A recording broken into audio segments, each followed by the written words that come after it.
I'm just going to talk to you about some last minute tips to do well on the WJEC AS Media MS1 paper. I'm going to talk timings, I'm going to talk terminology, I'm going to talk tackling the question in the right way. Okay, let's go. So first of all, timings. This, as you know, it's a 2 hours 30 exam. That's 150 minutes. This year, 2016, Section A, the unseen element of the question, is going to focus on a moving image text. So you can immediately assign 20 minutes. The first 20 minutes or so of the exam are going to be given over to the 3 viewings you get and the 10 minutes writing time and note-taking time. That will leave you, I would say, 50 minutes to tackle question 1, the unseen, worth 40 marks. That then leaves you 40 minutes for section 2 and another 40 minutes for section 3. When it comes to section 2, I would divide your 40 minutes. If you think of allocating 5 minutes to 2A, 10 minutes or to 2B, and then the remaining 25 minutes to 2C. That leaves you about approximately 40 minutes for the long 30 mark section 3 element of the paper. When it comes to tackling the questions, so section A is the unseen, remember. You'll be asked to analyse a text. You'll be given 3 bullet points as prompts to direct you to things to look for. They will probably be visual codes, technical codes, and with it being a moving image text, you're likely to expect genre conventions, genre codes, or narrative codes.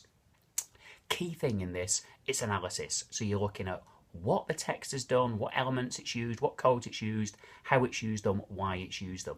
Keywords to keep coming back to: purpose and effect. What's the purpose of those particular shot types, of those particular visual codes? What effect do they have on the text? Okay, plenty of terminology and ground your answer in lots and lots of terminology, but close analysis. Everything in that text is worthy of comment. It's all there for a reason, for a purpose. Your task is to deconstruct and explain what that purpose and reason is.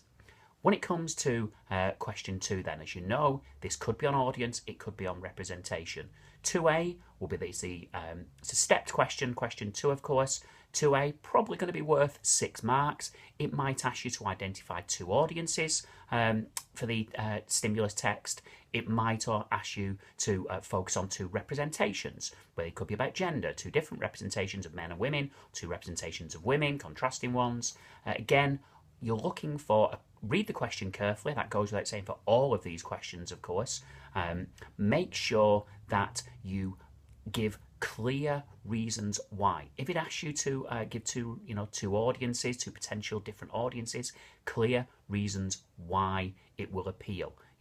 Good things to look for. If there's a star in it, if it's a particular genre, think about the institution. Think about the uses and gratifications that text could fulfill. Question 2B, now we're extending, we're still relating to the stimulus text. You might now be looking at 9 marks if 6 marks are available for 2A. Key thing here, close analysis of the text. This is still very much a textual analysis question. It will ask you how the text appeals or how a particular representation has been constructed, and what it's expecting is lots and lots of close textual analysis. Now we arrive at 2C, and now for the first time on the exam, you're looking to use your own detailed examples, the case studies that you've been learning in class, that you've been thinking about. Again, they could relate to representation, it could prompt you for audience. Key thing, make sure that you, when you refer to case studies, always give a brief contextualization. Don't just say Cosmopolitan magazine always does this. What we're looking for is a specific edition, a specific front cover, specific taglines and mode of address. Don't be too general. I don't want to know what EastEnders does all the time. I want to know what it does in a specific episode that you may have studied. Then when you're moving on from there, again, when you're writing about those case studies, textual analysis, again, visual codes, technical codes. If it's audience, how is that text going to appeal to an audience? Why is that text going to appeal to different audiences? Close reference to the text.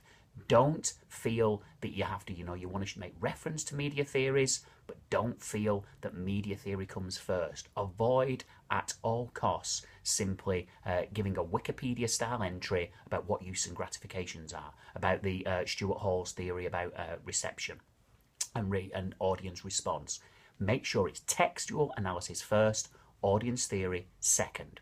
When we get to question 3, now we're looking at the even more extended question. Again, if question 2 was about audience, of course, this will be representation. If question 2 was about representation, this will ask you to be about, will ask you to focus on audience. Again, try and show an overview of the particular concept. If it's representation, start with a definition of representation. If it's asking you about representations of gender, start with an overview. What are some of the dominant stereotypes that you can then measure against. Make sure that you're using lots and lots of terminology. You want to show you're a media studies student. Lots of people can have, it's easy to have a common sense response to why a text appeals to a certain demographic.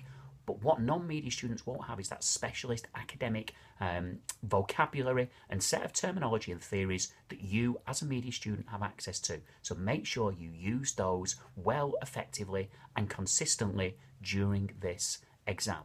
So get your timings right, get your terminology right, tackle the question in the right way. Use keywords from the question. If it asks you why audiences respond differently to the same media text, another reason why audiences respond differently to the same media text, keep using the keyword from the question. Keep prompting the examiner, telling them, I am answering the question that you asked me. So good luck. Make sure you do plenty of revision, learn that terminology, know those case studies really, really well. Bye-bye.